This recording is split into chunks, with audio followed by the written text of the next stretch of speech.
Vande Mataram is going to be restored to its original glory. That's right. Earlier, when the government had spoken about how Vande Mataram was truncated, how from 6 stanzas it was brought down to 2 stanzas, a lot of people said this is only about politics, this is only about dragging the Congress's name through mud. But now, the Home Ministry has actually issued guidelines for the singing and playing of the national song Vande Mataram, where the national song will be played in its entirety before the national anthem. It will include all 6 stanzas, even the ones that had been chopped off earlier. What's important is that one would need to stand when the national song is being played. It will now be played or sung at government events, civilian honor ceremonies like the Padma Awards, and events attended by the President. It will also be played in public spaces like cinema halls, though standing is not mandatory in this instance. Meanwhile, the regulations have naturally sparked a political row as well. The Congress is asking, why is this being done now? And in fact, the TMC has also linked it to the upcoming elections in West Bengal.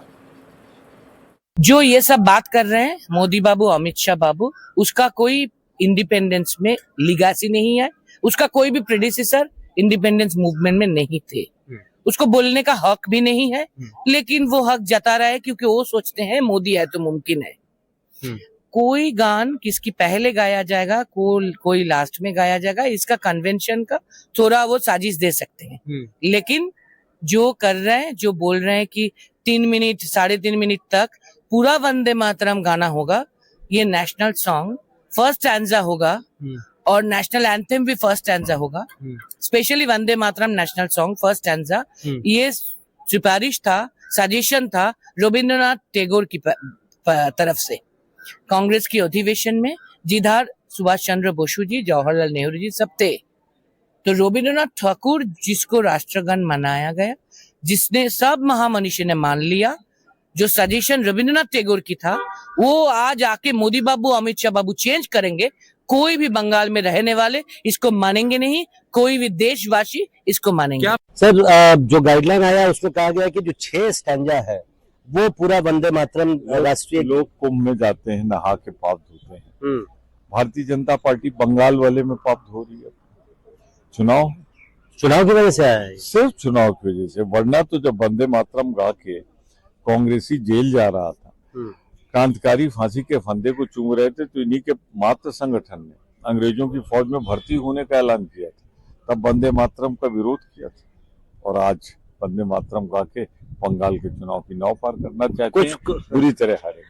कहूंगी कि ये जो निर्देश आया है, चुनावी मौसम है, वेस्ट बंगाल को लेकर पूरी चर्चा भी हुई थी, पर वंदे मातरम की चर्चा के बाद देश की जनता को सही तथ्य सामने आए थे वंदे मातरम को लेकर। तो मैं तो कहती हूँ ठीक है, अच्छा डिसीजन है, पर और इससे सबसे महत्वपूर्ण डिसीजन इसलिए मुझे लग रहा है क्योंकि यही पार्टी थी जिसने वंदे मातरम नारा लगाने से हमें सेशन में रोका गया था। एक गाइडलाइन जारी की थी कि आप नहीं करेंगे, जब हमने आपत्ति जताई थी तब उन्होंने विड्रॉ किया। दूसरा, इनकी स्पीचेस में इनको वंदे मातरम और वंदे भारत का डिफरेंस ही नहीं पता था। तो उम्मीद करती हूँ जब सुनेंगे तो उनको डिफरेंस पता चलेगा, एक ट्रेन का नाम होता है और एक हमारा राष्ट्रीय। भारत की अस्मिता, भारत की पहचान, भारत की पुरानी परंपरागत परिपाटी का अनुपालन का एक सुनहरा अवसर है, और मैं समझता हूं कि ये बहुत पहले शुरू होना चाहिए था, तब नहीं हुआ। अब अगर इसकी शुरुआत हो रही है तो इसका स्वागत किया जाना चाहिए।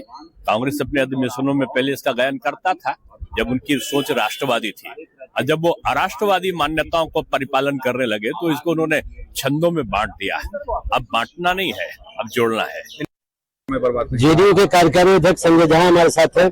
सर, एक गृह मंत्रालय ने जो दिशा निर्देश दिया उसमें कहा है कि 6 स्टैंजा जो है वो नेशनल सॉन्ग होगा, क्या कहेंगे आप? नया मुझे लगता है कि बहुत बड़ा ट्रिब्यूट है बंकिम चंद्र चटर्जी के लिए। पहले तो जब 150 साल पूरा हुआ तो दोनों हाउस में इस पर डिबेट हुआ और देश के लोगों को जानने का मौका मिला इतने लंबे समय के बाद, और इसको लेकर के और अभी पूरा का पूरा स्टैंजा जोड़ दिया है, तो बहुत बड़ा ट्रिब्यूट उनके लिए है। लेकिन टीएमसी कांग्रेस दोनों कह रही है कि बंगाल चुनाव है इसलिए बंकिम बाबू याद। अभी उनको सब कुछ चुनाव से ही जोड़ के उनको देखना है। जब 150 साल पर जब हाउस में दोनों जगह डिबेट के लिए सरकार ने किया, तो क्यों किया सरकार ने? और आपको मौका मिला तो क्यों नहीं किया? आप भी तो सरकार में थे इतना लंबे समय तक, तो आप क्यों नहीं किए? अगर अभी मोदी जी कर रहा है तो आपको सब राजनीति है, चुनाव है, यही समझ में आ रहा है। ठीक है,